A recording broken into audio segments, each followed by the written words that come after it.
We have a special guest today, Nowsherwan Gill, who's CMO of Edraak Systems, joining us today. Welcome, Nowsherwan. Thank you so much, Asim.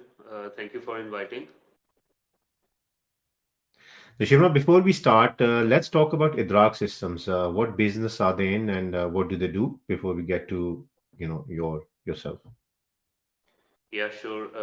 Edraak Systems is basically a company that provides industrial automation. Okay. With industrial automation, we also work in the software development projects. Um, but if we like focus on the industrial automation part of the company, then it involves installing IoTs, providing AI solutions, and providing software development solutions as well to make the processes of as better as possible, to automate and optimize processes where it's possible. So that's what we actually do. If I were to give you one example, that one of our solutions for the biggest textile industries, for the biggest textile industry in the South Asia, we provided a solution for them, and it's saving them around 20 to 40K US dollars per month per unit. So if the Right. company is like operating with 5 units, so you can do the maths, and that's how much funds are being saved through these solutions. So yes, this is what we are doing, and this is what we intend to do in future.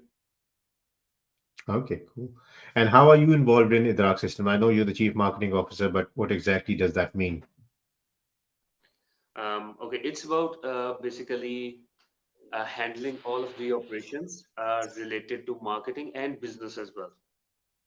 To see that if the work, if the strategies are working properly, if we are getting the reach that we want, we are basically making a good word out there, on the Hmm. internet and on the world as a whole. So this is what basically I look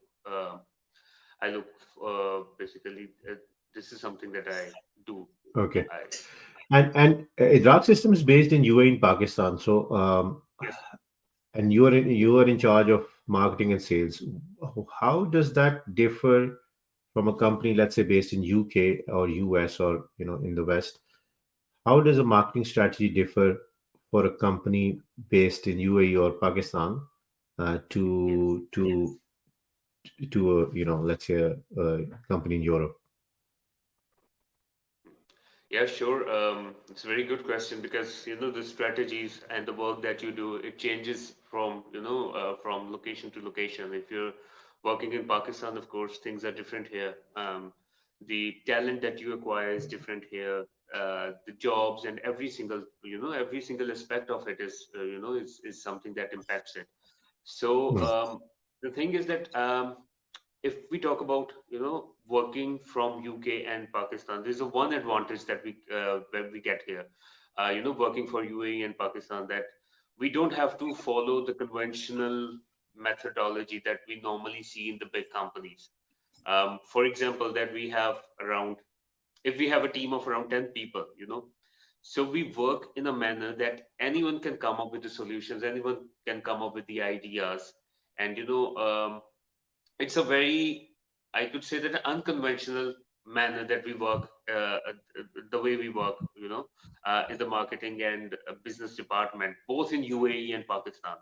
So this is the one advantage that we get, because when we go to the, when we see the job culture in UK or US, um, it has a very set pattern, if you know what I mean, that it involves Hmm. your daily tasks, it involves your daily reports, weekly reports, and then monthly reports, and you're provided with this step by step guide, and you have to follow it. So in here, when if I'm to talk about what we do, uh, there is of course a set pattern, but most of the work that we do is like doing it in a very unconventional manner. So this is the Hmm. one thing that, and these are the strategies that basically work here in Pakistan and in Right. UAE. So yeah. So do you have a team to help you out, or are you the only person who's doing this in the company? Yes, it's pretty much difficult for a single individual, for an individual to run all of these strategies and operations by himself. So of course I have a team. I have a great team. I have around 7 individuals working in the office, and then we have some people who are helping us remotely. Okay, so they are Okay. basically for the bidding purposes and for the other purposes. We have some remote team as well. But eventually, we Right. consist of 7 people working in the company for the marketing and business development. Basically, they are like decision makers or the people who run the operation, run the Mhm. strategy, run the plan. Mhm. So, Mhm. yes, we keep it to the 7 people, 7 very talented individuals. Yes. Right. And what tools are they using? That's something I'm interested in knowing. How do Tools. you reach out to your customers? What is your strategy? Oh, fine. Are you using The LinkedIn first, tools like social media, LinkedIn? What exactly are you doing? yes, yeah, yeah, perfect. The thing is that if I if I talk about the tools, so there are like 4 to 5 processes that are needed to be considered. Uh, and for each process, for each strategy, there are different tools. For example, that when we talk about sales and marketing and acquiring business or client acquisition or stuff like this. So the first thing is about researching about your targeted audience, you know researching that what sort of companies can um, utilize your services, utilize your IT talent, AI talent, or whatever it is. So for filtering, there are different tools.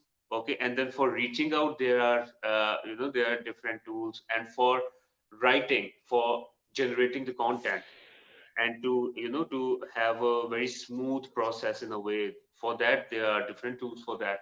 So if we talk about from one by one, and I think that for filtering out and for um, researching about the targeted audience, I think that LinkedIn sales navigator tool, yes, it's one of the most popular tool, and it keeps it simple. It provides you with wonderful filters, and if you know how to use it, then it can actually give you a lot of benefit.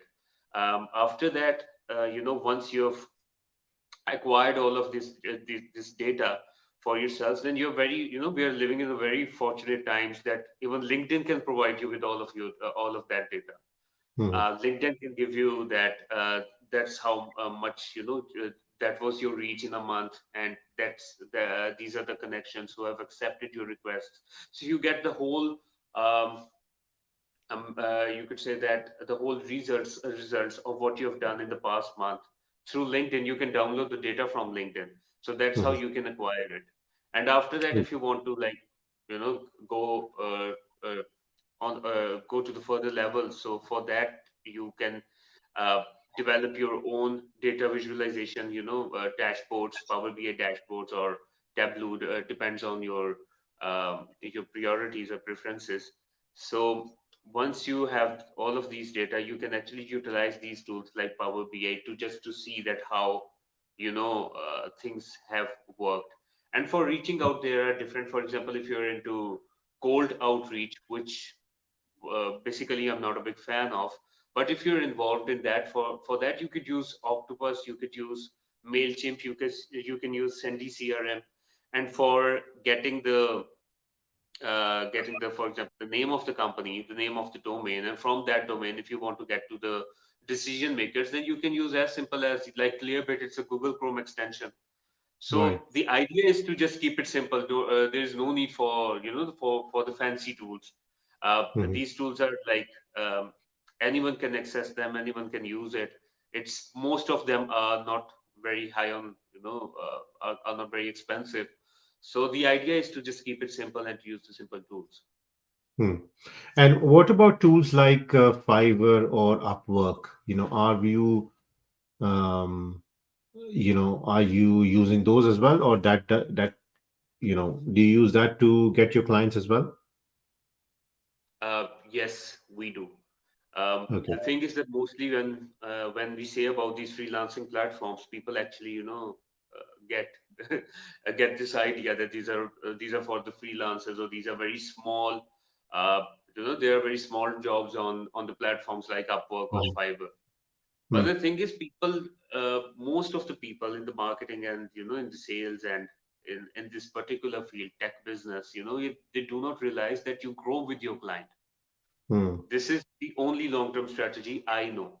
For example, that uh, if you start working for a startup that's based on like three people, for example, and you started working with them, and Hmm. what if it clicks? What if it gets bigger? For example, if it's a suppose it's a 50,000 50,000 startup, it's just a pretty small number, for example, and you just get yourself involved at that point of time with that startup, and if it grows to like $1 million, $2 million startup, then eventually it's going to eventually you're growing with it as well. So for Hmm. that reason, we've had a wonderful experience with the platforms like Upwork. We have a wonderful experience with the platforms like Fiverr, because we also, you have to choose the clients as well. It's not Hmm. always that you get the job and you're going to do it anyway. Okay, you can actually look into the fact that if it's that you believe in that startup, you believe in that company, you think that there's a future for it, so you Hmm. basically provide them services in a way so that it works out in long term. And when it works out in the longer run, you benefit Makes sense. from it as well. So this is the only long term strategy, that I know. So Hmm. you shouldn't be avoiding, or you shouldn't be ignoring that big part of of this whole strategy. So I genuinely believe in Upwork and Fiverr. Right. Makes sense. Um, Following on from that, so once you have a strategy in place, how do you revisit it, or how often do you revisit it, and how do you like make sure that it's working? How do you measure that? How do you measure success of your strategy? Yes. Well, mostly I've seen in this industry that people measure their success rate in terms of revenue, that how much revenue that they have generated in a month or in a year. So they see that this strategy is working or not. Hmm. To be honest, we used to do that as well. We used to, calculate all of our operations, or see that if the operation is working or not, strategies are working or not, based on this fact that um, how much revenue that we have generated. But for the past 1 or 2 years, we have started working on that aspect a bit differently. Now Hmm. we basically measure our success rate, or measure the success rate of the campaign that we run, of the strategy that we do, based on the fact that how many people have engaged with us. Because because this is the fact that actually gets you somewhere, because when you talk about closing the deal and getting the revenue, the tech team also gets involved in that operation. So it's not something about the marketing then. For Hmm. example, that if you got the project, you've got 10 active leads, 10 people actively engaged with you, and somehow your tech team, by the way, I just want to clear out, it doesn't happen with us. Our tech team is really good, and they always come up with the solutions, and we always get, the best possible results. But um, I'm just talking, in a general manner, that if you get 10 active leads, for example, 10 active interested people Hmm. from your post or from your campaign, and you do not close any single lead, from that. For example, that you do not close uh, any lead, and you do not get any business from them, plus you've run a campaign where you get one lead and you close it. So I think that the strategy that got you 10 active leads, okay, this is the strategy that's basically working for you. So now how Okay. to convert them, how to get them to the business, that's another part of it. So you Okay. need to work on that rather than changing the whole marketing strategy or changing the whole sales strategy. Okay. Interesting. Yeah. Yeah, this is how we basically, for the past years, and it's the better parameter. It's the better thing. I think that this is the thing that you need to consider while Hmm. working. Yes. Interesting. Now, back to talking about Edraak systems and what they do. I know that they are in industrial, as you mentioned earlier, they are doing industrial automation using AI ML, and particularly I've seen your profile. Um, they are working for a lot of textiles in Pakistan, right? How Yes. do you see that? How do you see that going forward? Do you think that solution has its implementation in other areas of the industry, or is it just let's say textile that it is relevant on? Okay. Mm. First of all, I would like to quote Mr. Ehsan Iqbal, that's the minister in Pakistan. Let me quote. That's what he had to say about our work. Uh, Uh, Basically, our CTO and CEO, they've got a they've got on the show on the it's like the Shark Tank in Pakistan. If you right. Shark Tank or Dragon's Den in Pakistan, and we've got the Yeah. funding, we won that, and according to them, they've got the minister and they've got like five more really expert people in the business and startup culture. Mm. So according to them, it has the solution to actually startups like us, the solutions that we are providing, it has a potential to go Yeah. global and to actually, yes, and to impact every single industry that we are currently seeing, whether it's Mm.